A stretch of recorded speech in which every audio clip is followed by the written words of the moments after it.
If you're an actor and you don't know how to do an accent of any kind, just go learn one and get it in your toolkit, because you don't want to be two-dimensional. You need to be able to have different accents up your sleeve.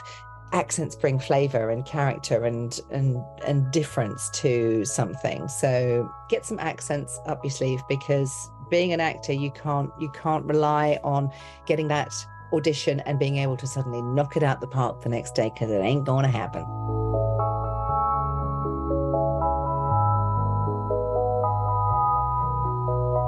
Hello, how are you doing? Welcome back to the Spiritual Psychology of Acting podcast. This week we chat to accent and dialect coach Sarah Valentine. Now, Sarah has been in the industry for over 30 years, working in front of the camera as an actor, but also behind the scenes in casting and as an assistant director. Over the years, Sarah has dedicated her life to learning accents and dialects from all around the world and trains actors using her unique Valentine Method. It's a really interesting and fun chat we have, so without further ado, let's jump into it.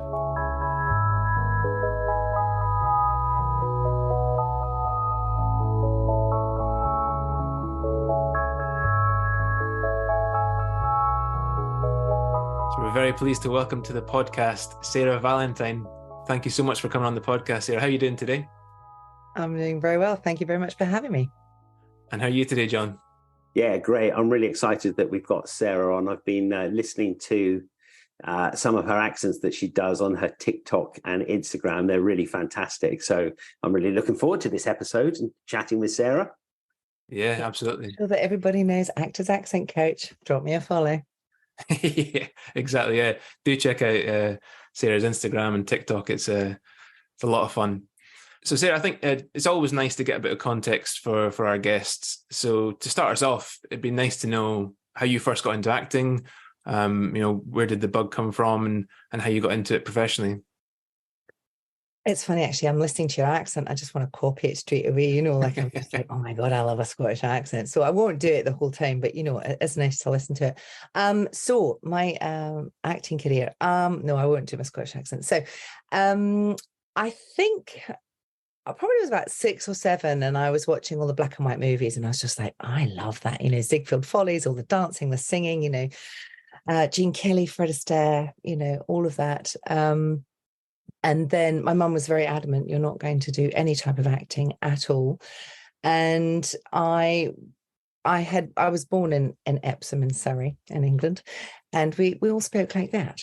And so we suddenly moved down to Devon because my parents got divorced, and I suddenly had to learn how to very quickly get into accents and things like that. So my accent started very young because I wanted to fit in with the locals, and then I went on to school, secondary school, and again, completely fascinated by people and their accents, because of course I just thought that everybody spoke like that, like, why doesn't everybody talk like that? It's just, And I met this girl called Sylvia Rees, and she had a Welsh accent, and I was like, bloody hell, that's an accent, isn't it? Like, if you're going to have an accent, a Welsh accent like that.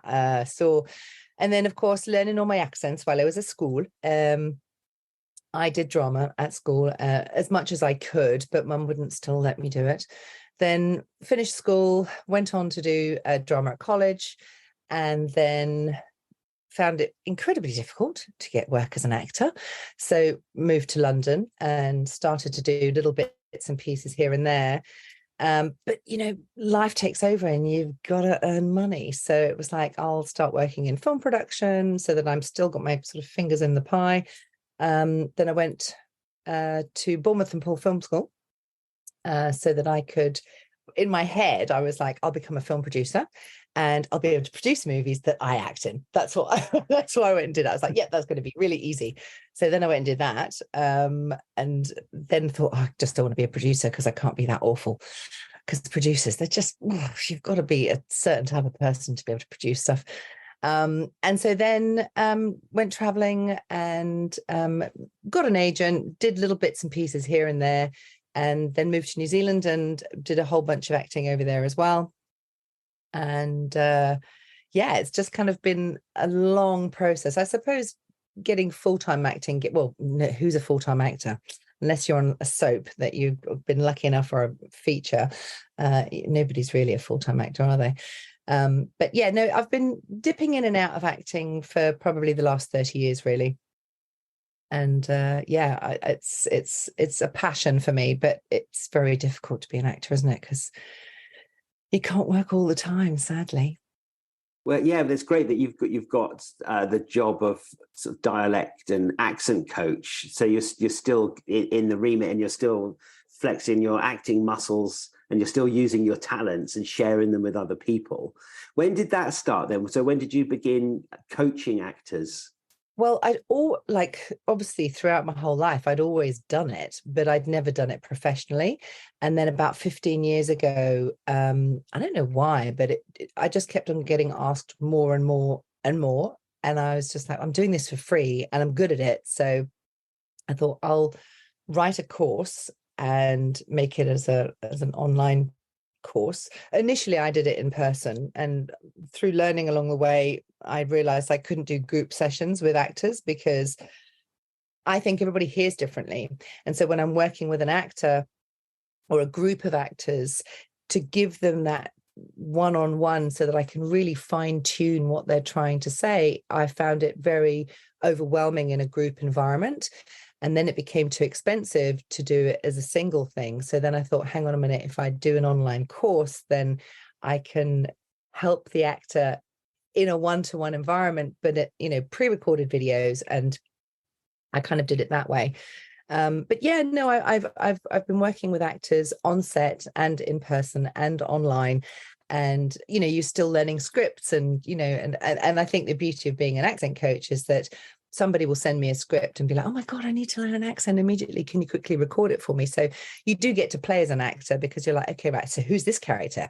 And of course, all the characters are not like I might have a man who's got to be a Russian spy, or I might have a French woman who's got to be a I don't know, a lady in a cafe, or a Welsh woman that's got to be scrubbing pots or whatever. And there's this massive barrage of different characters that I get to play, but of course none of them suit me because I'm not a Russian man with a gun. But yeah, so I get to play act with all my actors with their accents.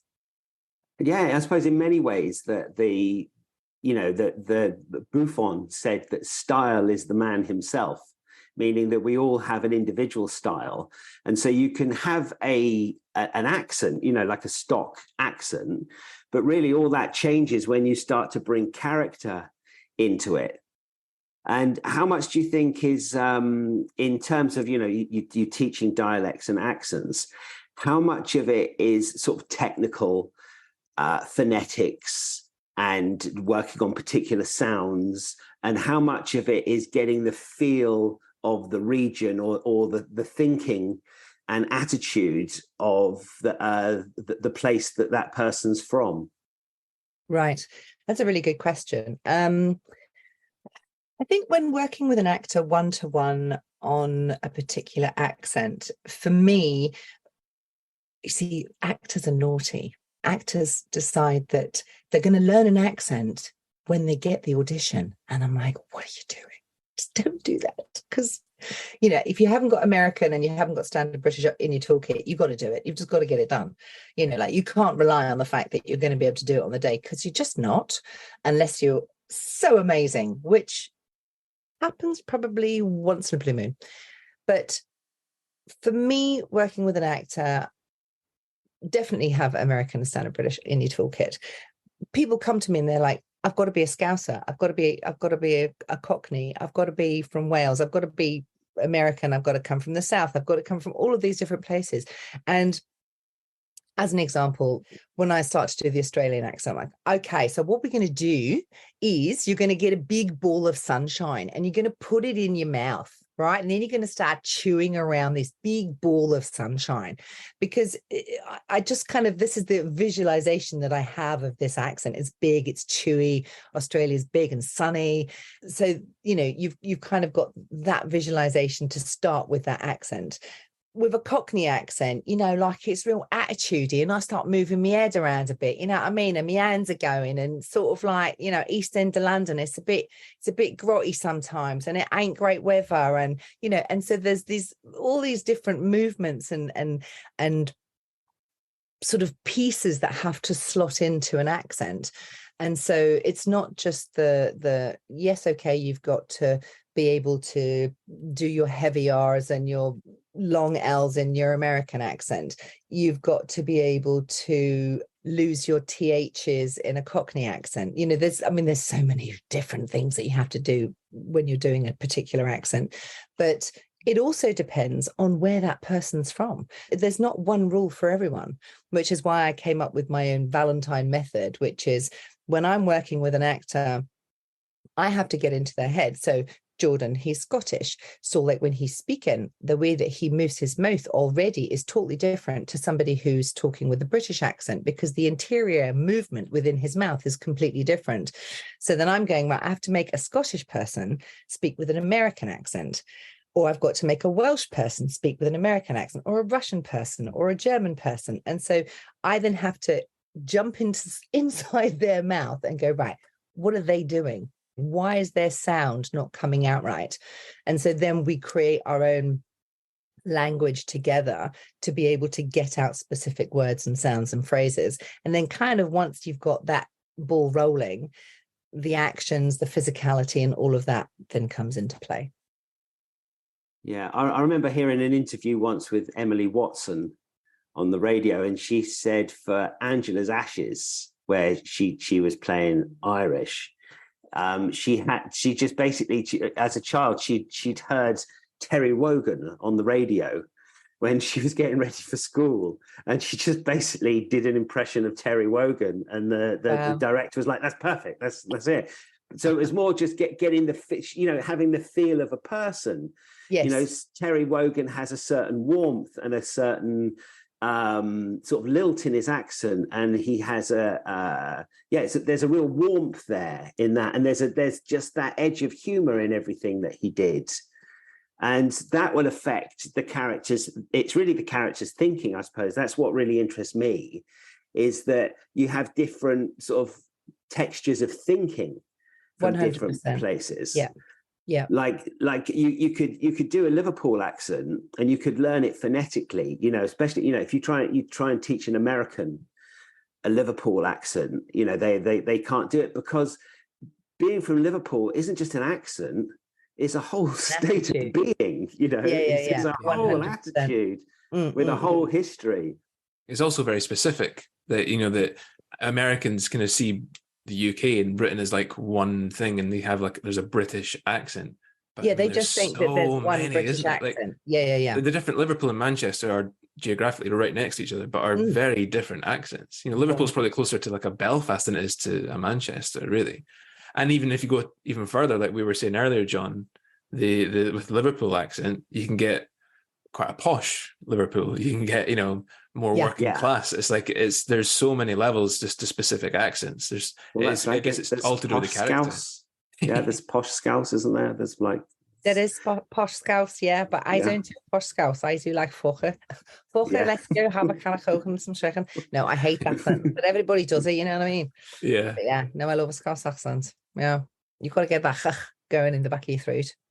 Yeah, chicken and a can of Coke. That's always like, you know, like when you sort of people, whenever they talk about a Scouse accent, that sentence is the first thing that people that don't know how to do accents, they go, oh yes, chicken and a can of Coke. As like with the Australian fish and chips and the New Zealand fish and chips, to distinguish, you know, what's what. Yeah, I was going to ask about that, because that's, you know, in working on accents myself, I've got kind of hook phrases, right, that if I say the phrase, it gets me into it. Yeah, so I call that a spark. So we create sparks for every actor that we work with. It's like, what is your spark? It used to be a trigger. We used to call it a trigger, but then there was far too many shootings, and we were like, we're not going to call it that anymore. So it became a spark, and the spark is the thing that ignites the accent. So like I was saying before, with the Welsh accent, all I've got to do is go, hello, my name's Sylvia Rees and I'm going to Wales. You know what I mean? Like I'm straight in there with my Welsh accent because I've got that connection to that person and I can literally just go into it, you know. If I go to a Scottish accent, it's always like, hello there, my name's Jerry and I'm from Scotland. And so I put Jerry into my Scottish accent. So tell me what your sparks are. Let's go. Well, you were mentioning the Welsh accent there. I spent 7 years, you know, from the age of 7 to 14, I lived in Cardiff. Cardiff, lovely. And, you know, and I was an English boy who went to a school on a council estate in Cardiff and picked up a kind of Cardiff accent. But for me to recall it now, I remember we were walking down to the playing field and Lena Lovich's My Lucky Numbers 1 had just come out. This shows how long ago this was. And someone said to this kid, I was listening in on their conversation, they said, what do you like it, that song? And the kid went, and he was really Cardiff, he went, I hate it, right? But I like it. I hate it, but I like it. Yeah, I like it. And that, if I just say that, then I can do real Cardiff accent, you know. Do you see what I mean? That triggers that one. Totally, 100%. Yeah, it just ignites, sparks, off you go. Yeah. Shall I share my southern one? Absolutely, go for it. Right, so for southern accent is, well, I've been dipped in dog shit. You'll be like dipped that. in dog shit. I mean, well, I've been dipped in dog shit. Where the hell did you get that one from? I don't know where I got that from, but it kind of works. Well, you were dipped in dog shit. I mean, I hear that. That would be bad. That would be real bad. But, you know, if it's going to work for you, then you just got to go with that one.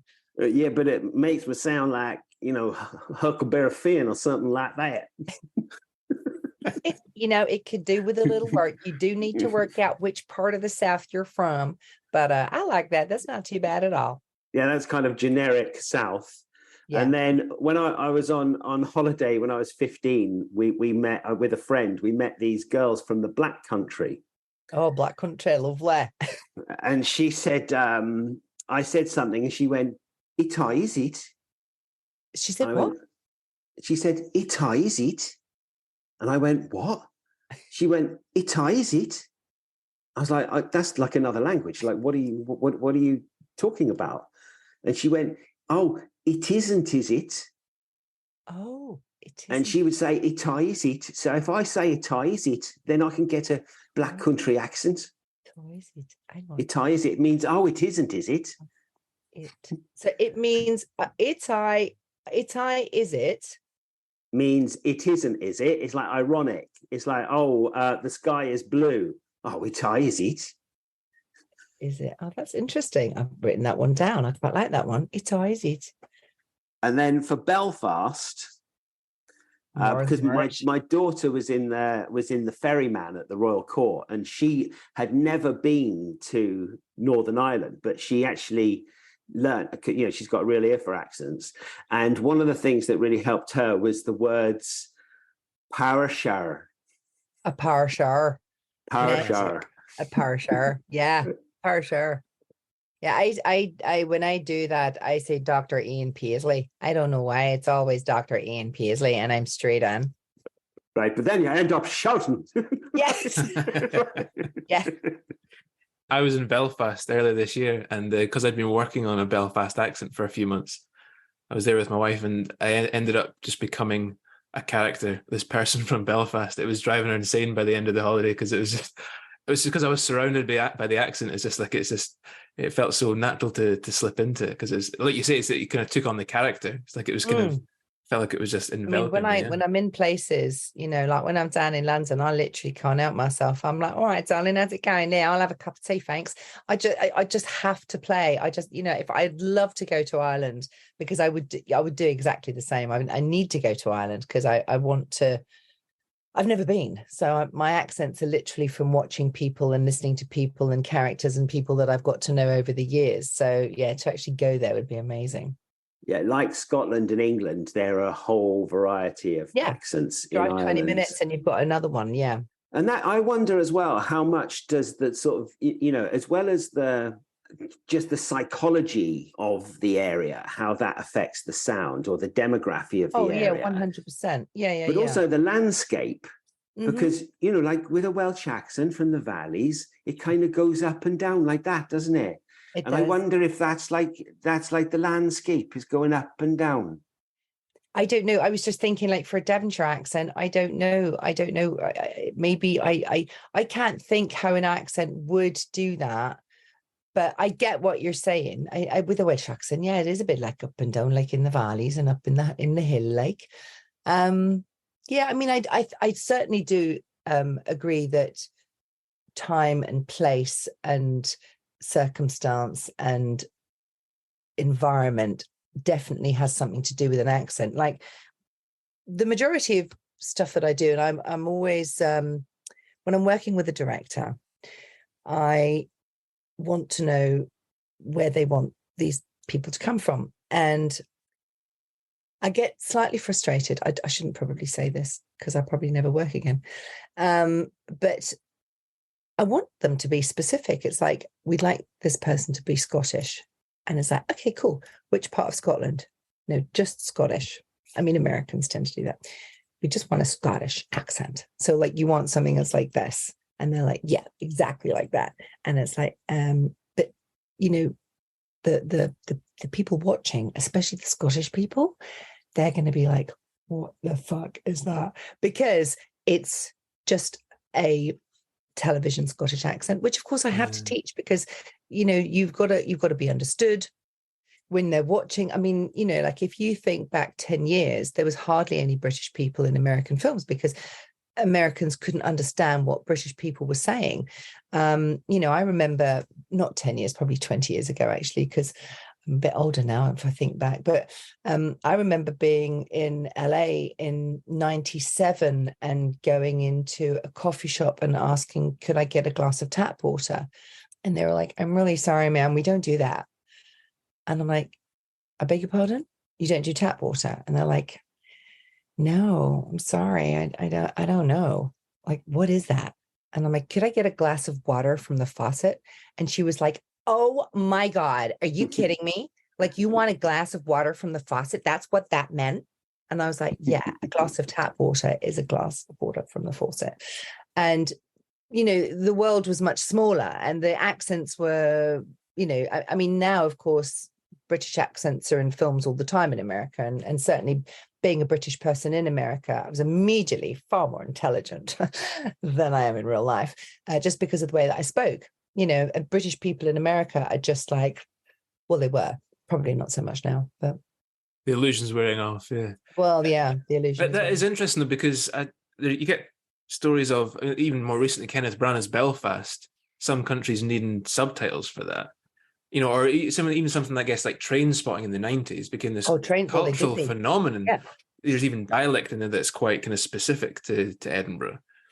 And so, but I guess there is something to be said by that you are creating a fictional world based on reality. So there's got to be clarity for the audience, that they can understand it. But at the same time, the more specificity we get in these kinds of productions, the more they become... everyone gets so going back to the whole thing with the directors, it's like, I get asked to do a British accent and I get asked to do a Scottish and a French and a this and a that, and it's very rare that there is that specific, I want this person to come from Aberdeen, I want this person to come from France.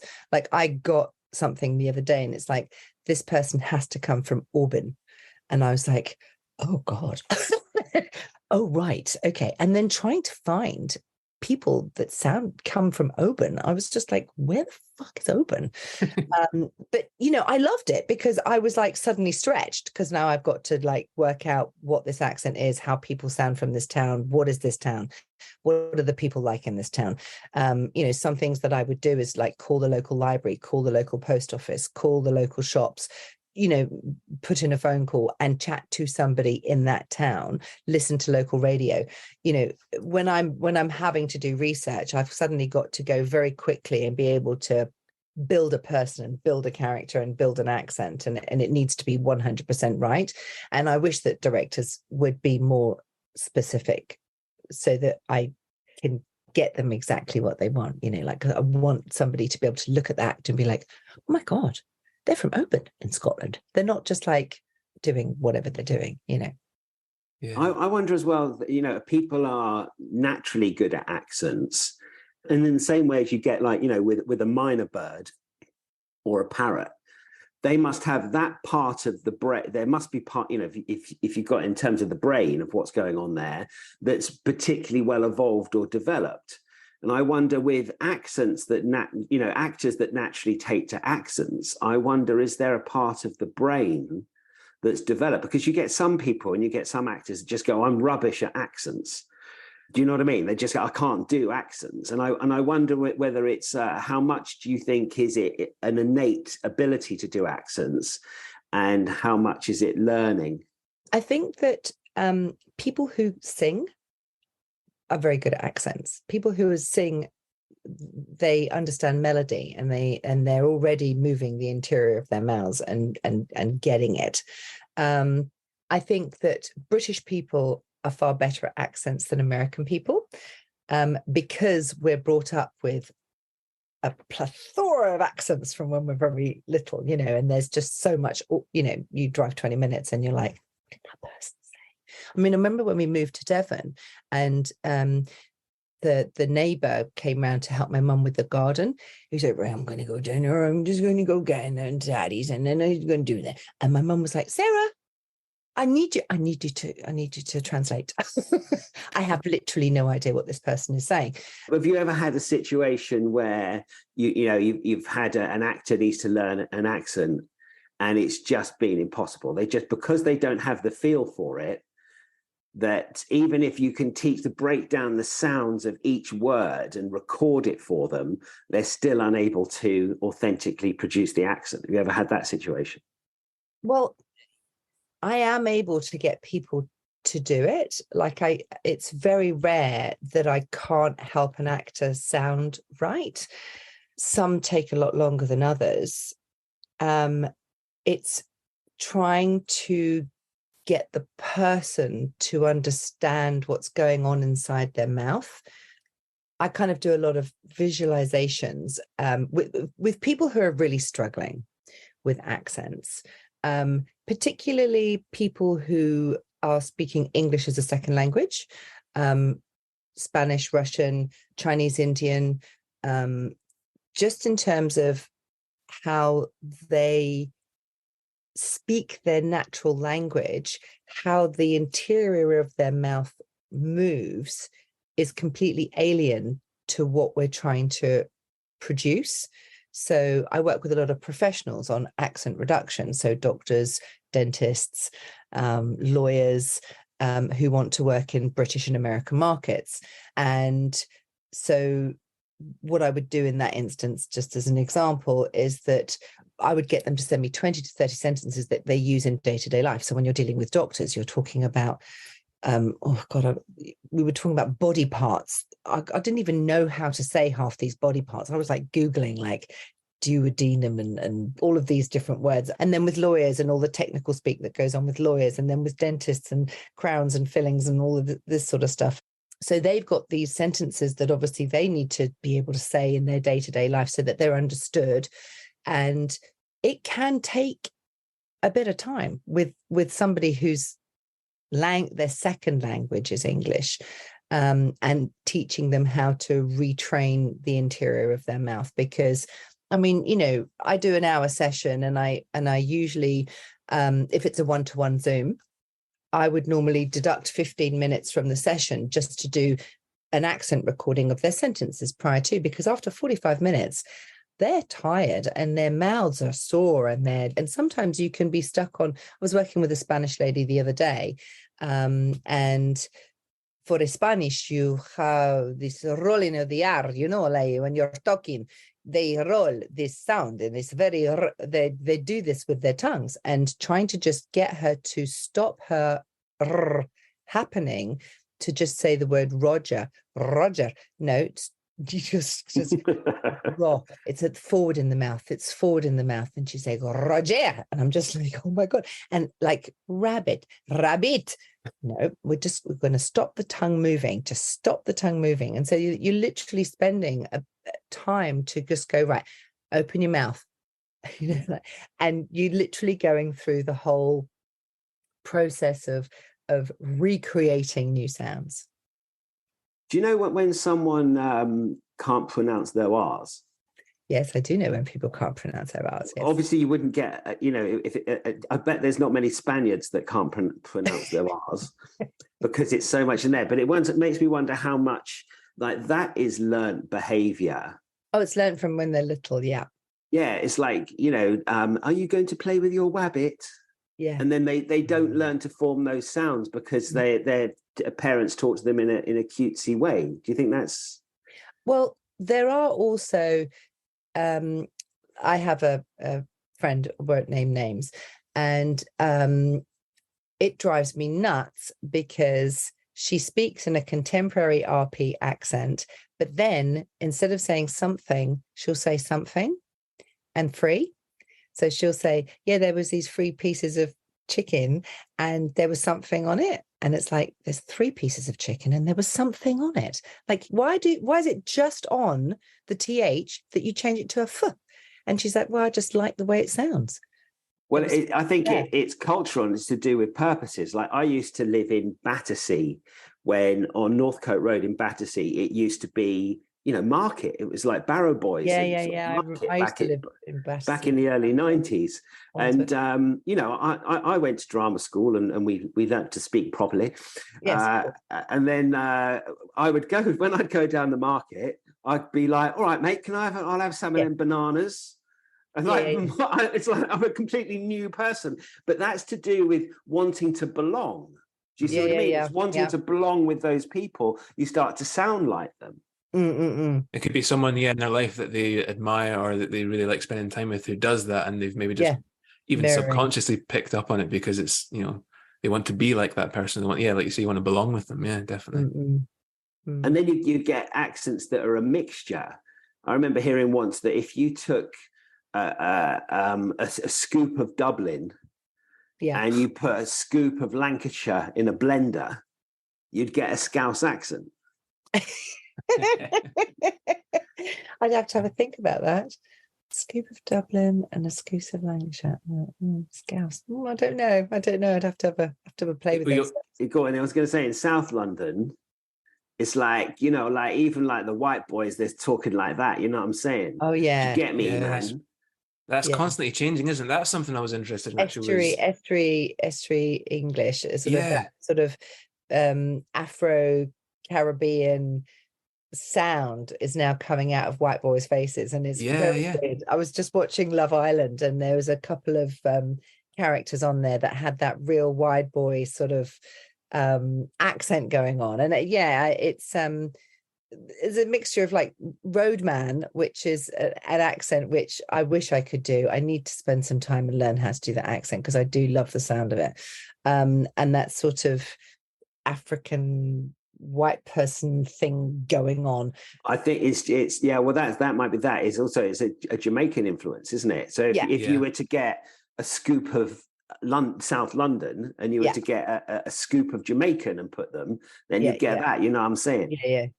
It's also you get like, I guess you had that transatlantic accent like Cary Grant had. Yes, I do love that sort of sound. It's a bit of a mix. Whenever I do that, I have to think of Katharine Hepburn because she did waver. It's also like something like Gerard Butler, from Glasgow, but has this sort of like kind of Scottish American kind of like hybrid type kind of thing. Or even Pierce Brosnan, he's got that kind of slightly like halfway between Ireland and America. Because of the age of them, they tuned their Scottish accents to be televisionable. To fit in again. Because they need to be understood. They want the roles. But, they can't go in with their natural accents. They've got to make them movie ready, worthy. That sort of let's do a Scottish accent. Yeah. But so much nowadays, you'll see a casting breakdown and it will say native Northern Irish, native London. And really, they don't want to look at actors that can do accents. They just want to go, let's just get the person from the place, and then we don't have to deal with all of that. Sometimes, unless the actor is a kind of money actor, meaning that them being in the production will allow the producer to actually, get a sales agent and get sales and actually get the money to make the film, then it'll be a case of training the actor. Do you find that? Or do you find that there's still a healthy amount of actors that are being cast that aren't money actors, but they're just being cast in these roles because they're the best person for the part? I mean, I find that I'm getting I work with actors from all around the world, from, literally, I think it's about 60 countries or something that I'd worked with people, like different people from different places doing different types of accents. So I think that it's still there. I find it interesting when there are casting, like the amount of scripts that come through and an actor says to me, I need to do a British accent. And I'm like, which one? And they're like, just the British one. And I'm like, okay. So I will then go, can you send me a clip of what accent you think that is? I will go, because people also get confused between RP and standard British. And of course, I have to name accents. And people go, well, that's not standard British. I'm a Scouser, and I think that the standard British accent is this one. And I'm just like, well, no, because I can name your accent a Scouse accent. I can't name this accent because it's a standard British accent, and that's why I've named it. But in terms of when you're getting castings from very much so American movies, they'll say, we want British RP. And I'm like, you don't want British RP. Let me see the script. And then it'll just be a standard British type thing. So I'll go, do you want Kate Winslet or do you want the Queen? Those are my two go-tos. This is Kate Winslet. That's her standard British accent. Do you want the Queen? And that's how she talks, Well, she doesn't talk like that anymore. She's gone on to heaven. But, so yeah, Americans, they don't want British RP. Go back and give them this example. And they'll be like, oh yeah, no, we don't want British RP. But it's changed, hasn't it? It's like I watched some of the film Brief Encounter last night, which I believe was set in the 40s, and they're talking like this, darling. Oh, yes. And I don't know if anyone actually speaks like that anymore. Oh, they do. Oh, they really do. Do they? Oh, yeah, the hoi polloi. Yes, people have got a couple of dollars, a couple of pints, and yes, absolutely. You go to Hampshire. But do they do that? Do they do that as a status thing, that they'll plumb it up? Because I mean, when I used to go and teach acting in New York a lot, I would become a little bit more plummy because it opened doors, Absolutely. Yes. I mean, there are 100%, there are people who, when I do accent reduction, I'm working with a lady who lives currently in Hong Kong, and she wants to hang out with people who are a little bit more fancy. So she's learning how to sound like this, so that when she does hang out with them, that she can be, I wasn't even teaching her how to laugh. Lovely. Do you know what I mean? Because you've got to do the laugh as well. You can't just be talking like this and then crack open and like, it's not going to work. You've got to.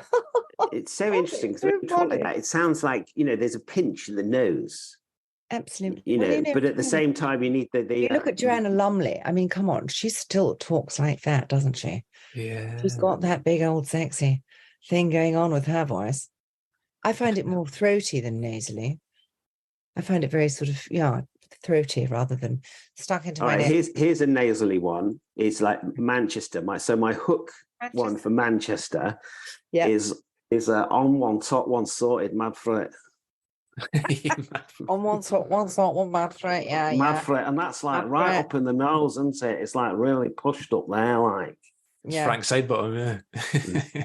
I always think of Oasis. Is it Oasis? Yeah. That's right, yeah. When I hear them talking, I always think, if I have to do a Manc accent, I just go and listen to the Gallaghers.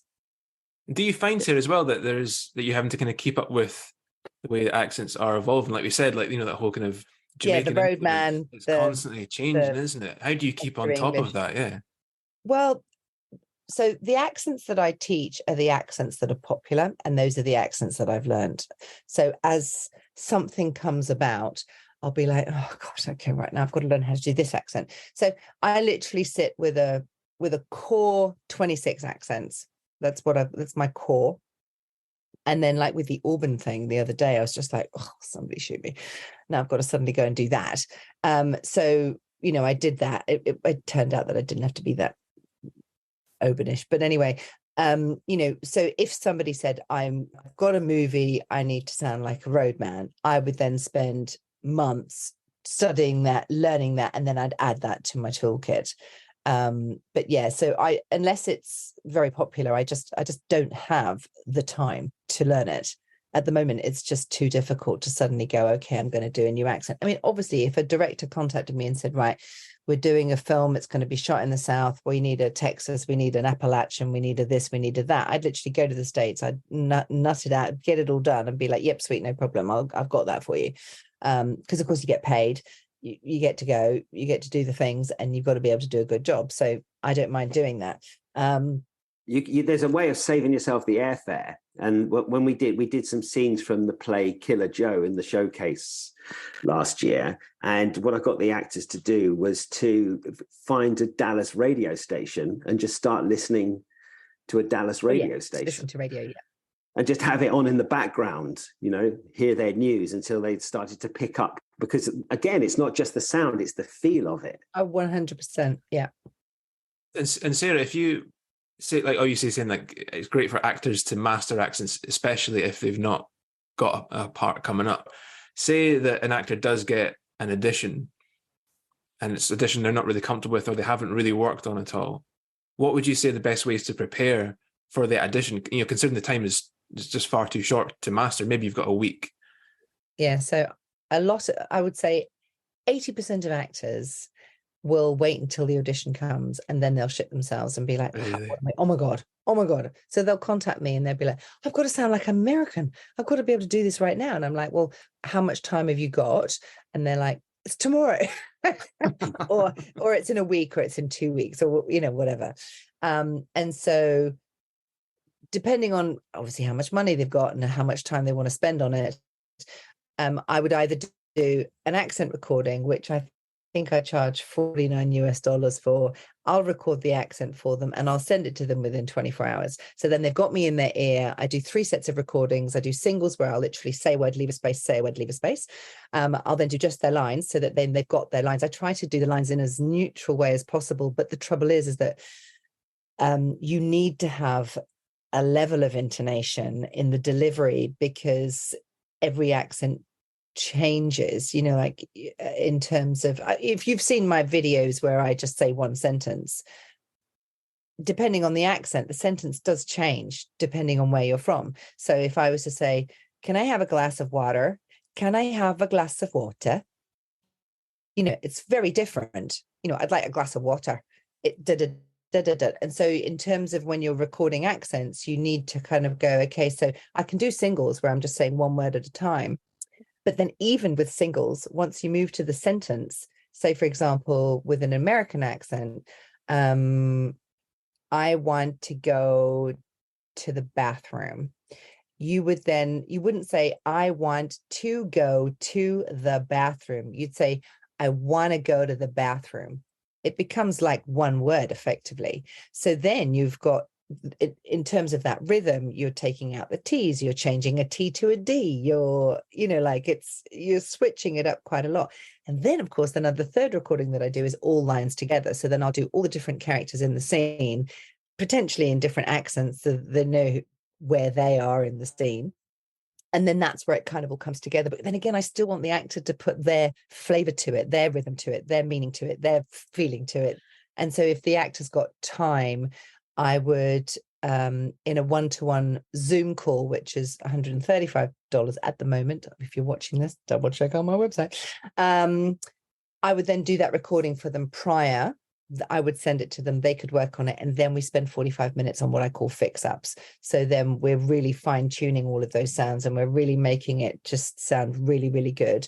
And then they've obviously got the rest of the week to practice, and then go into that audition. But I mean, if they're listening to it 24/7, they'll sound pretty good by the time they walk in the door. But yeah, my recommendation, 100% go do an American accent course. If you can't do an American accent as an actor, just forget about it. You've got to be able to do an American accent. Yeah, you're closing yourself off, aren't you? Yeah, it's a lot. What are the other ones as well? So you'd need to do a standard American. So yeah, so you need to do a standard British. Are there any other ones that just come up all the time? Yeah, so the most popular accents that I do, I say that you want, there's a minimum of like what I call 5 accents in your toolkit. And if you go to my website, you get a free book. I feel like I'm plugging myself relentlessly here. No, plug away. So yeah, 5 accents that every actor needs to master, and it's just a little free downloadable book, and they're all available as DIY accent courses, which are $49 at the moment, and they're all pre-recorded video lessons, and away you go. So standard British, standard American, because then you can work in England as an American, and you can work in America as an English person, you know, like I'll switch it around. Then I've got what I call my goody baddie accents, and again, that's kind of like stereotyping. So like having a Cockney accent, it means like you could be like a baddie in England. You know what I mean? Like you can play that baddie character. Having a sort of another baddie character, like Russian, you know, like to play like Russian person is to have different sound. And a European or an Eastern European accent, to be a goody baddie. So you could have the French accent, you know, like a little bit French. So this can be sexy, and it can also be a baddie, you know, like, so you can play 2 characters with this French accent. With the German English accent, again, you have the baddie German and the goodie German, but generally the Germans are always the baddies. It's not great. And then in terms of the goody baddie for America, like a New York accent, you know, so if you're an American, you want to be able to do a standard American, and then to go over to New York, so you can kind of play the gangster side of that, out of the country, you know? So it's kind of just having the goody, baddie, sexy thing going on, so that you can have this range of characters that you can jump into. So standard American, standard British, a European accent, French, German, Russian. In America, New York, Southern, you know, depending on which one you want to go for. And then if you want to do a British RP, I mean, that's always a good one to have if you're living in England. Yeah, lots of period dramas, isn't there? Still very popular. And I also, that you need to, if you're in England, you need to be able to be a number of characters, because you literally can drive 20 minutes in a direction and there's somebody else. And accents bring flavor and character and difference to something. So, you know, if you're watching something like Downton, downstairs is a massive mix of people. You know, you've got your Scots, your Irish, your Welsh, your this, that, and the other. And upstairs, you've got all your hoi polloi. And British shows have all that mix. Emmerdale, EastEnders, you know, like whatever you're watching on television in England, you've got to be able to play all the people. Yeah, I remember hearing that in call centres, they were hiring people from the north of England, and they were hiring people from Scotland because they were seen as more trustworthy than a plummy British person. Yeah, absolutely. Getting a Geordie on the phone, like, to answer the call, it's like, oh, all right, pet, how you doing? All right. Yeah, you must be completely down to earth. Yeah. Yeah. The common man. Yeah, exactly. The trusted accents. So good. Is there any like final advice you would give to our listeners? If you're an actor and you don't know how to do an accent of any kind, just go learn one and get it in your toolkit, because you don't want to be two-dimensional. You need to be able to have different accents up your sleeve. To go and learn a monologue in the one-to-one course that the courses that I run, I go through a whole bunch of, basic sounds, short sentences, longer sentences. And then at the end, we do a monologue. And the monologue that I teach on my one-to-one it's really hard because you have to say the word Riverdale like about 1 million times in the script because it's too difficult to say. So that's why I pick a really difficult one. And to have a monologue up your sleeve of a scene in a different accent, so that if you are in an audition and I have been in an audition and I went in as one person in one character and they were like, actually, could you change that to this accent? And I just thought to myself, I would probably be the only person that would win at this, because every other actor that had walked in that door, they would have just gone, boo, because they just wouldn't have been able to do it. But I was an accent coach. So I was like, yeah, sure. And then they were like, oh, okay, fine. But yeah, you just go and learn, get some accents up your sleeve, because being an actor, you can't rely on getting that audition and being able to suddenly knock it out the park the next day, because it ain't going to happen. It's not going to happen. No. Well, I think it's when you call it, you said the spark, rather than the trigger. That's a really lovely term, because it kind of, it's got connotations of inspiration and, something that kind of fires the imagination. I think that's key. As someone who's kind of, worked on accents a lot, and kind of, become disillusioned with it, or is it, was it worth it if I'm not getting any parts? It's important to always have that purpose to find out, to keep really interested in all kinds of people from all over the world. And I think that whole idea of like just having fun with it, and it should be an enjoyable experience, right? Just to learn and to play around as an actor, to get to explore different facets of humanities is really important, I think. When I'm working with an actor, particularly ongoing, I obviously set all sorts of different homework. And one of the pieces of homework that I set them is to go into town without their phone and go and get lost as an American, or go and get lost as a French person, be like, and just try it out and see if the person that you're asking for directions, or the person that you're talking to, says, oh my God, where are you from? Oh, I'm from France. I'm so lost. I lost my telephone and now I'm trying to find the library. And, go out and just play with that accent all day. Just see if you can get away with it, because, it's really good fun. It's terrible if you get busted. They're like, I don't know where you're from. But, it's about going out and learning and practicing and playing with it. And then having that experience, coming back and being like, oh, I really stuffed up this word, or I wasn't quite sure how to do that, or just really enjoying the process is probably, for me, I love watching somebody come in who literally has no idea how to do the accent, and then within a short space of time, them being able to just say their spark. Because at the beginning of every lesson that I do, each lesson starts with a spark. So you get a spark at the beginning, and then and it's funny, where was I was doing something just recently. I bumped into an actor who had done one of my courses, and she spat my spark back at me, and I was just like, oh my God, like, what the fuck? I was just so like, and she just had my spark in her head. And she was just like, hi there, my name's Jennifer, and I'm from Los Angeles, California. And when I went to university, I studied at Harvard Law. And that's exactly what she spat back at me. And I was just like, okay, you've done my course. And that was just so weird, because I didn't think that people would hold the spark and keep the spark, but it works for them. And so that's why they continue to use it. Yeah, it's a really useful tool, having a spark. It just sets you up, doesn't it? Yeah. And gets you in the headspace of that. It's also, you could have a part that's written in a certain way, and then you bring an accent to it, and it brings another dimension to the character. I get very frustrated when I'm working with an actor who's been given a script that's been written by somebody who is not from a specific place. And so they've written it in American English, and they want the person to be British RP or Scouse or Scottish or Welsh or whatever. And the sentence would be something like, I need to go to the bathroom, right? There's no way a Scouser is going to say that. I'm going to the bog.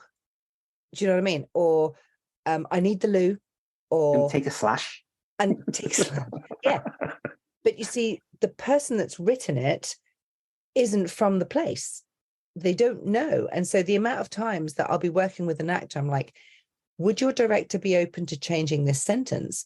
And the amount of times that I have rewritten scenes and they've been accepted by whoever's done it because the language just didn't work and it didn't make sense for the character that they were playing. It happens a lot because they just don't get, they don't get it. The vernacular. Yeah. I've rewritten a number of things that have even been in big films, actually. I had that exact experience, actually. I worked on a film called Mary Queen of Scots, and the writer was American. And so I was playing like a Scottish soldier. And I remember just thinking one of these lines was like, it doesn't feel like a Scottish person would say this. Yeah. And the director, Josie Rourke, I brought this to her and she was like, well, how would you say it? And I kind of just said like this, like, do that then. A good director hopefully will be able to roll with that and take those kind of notes on board if, it produces a bit more clarity. For me, it's about the authenticity of it all. If I'm lucky enough to get a job as an on-set dialect coach, which I've only done a couple of times, I really want the actor to bring it. And the thing is, though, is that as a dialect coach, you also have to trust that the actor's got it, and so you're sitting there going, oh, like as a coach, I'm like, oh, he didn't say bathroom, he said bathroom.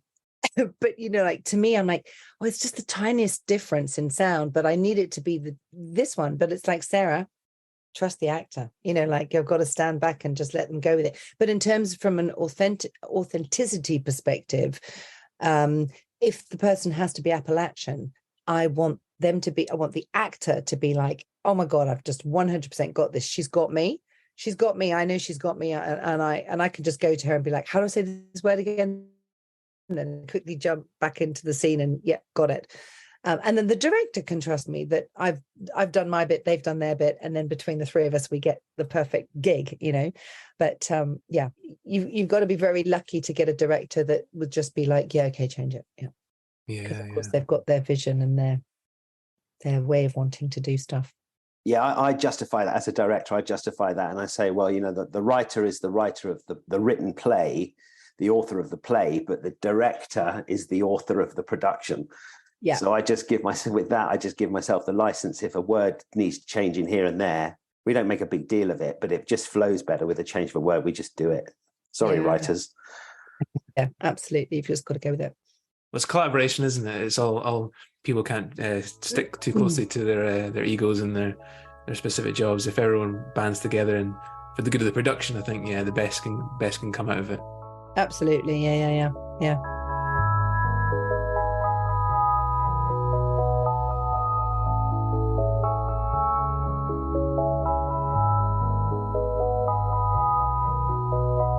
You've been listening to the Spiritual Psychology of Acting podcast. Thank you again to Sarah Valentine for her time. If you're interested in learning more about the stuff that we covered in this episode, the link to Sarah's website is in the description of this podcast. That is it for now, but please join us again next week where we'll be chatting with actor Martin Delaney. Until then, have a great week and we'll see you next time.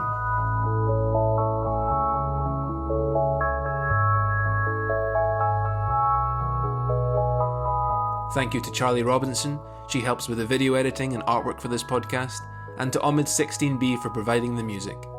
The track is called Love and is available on all streaming platforms.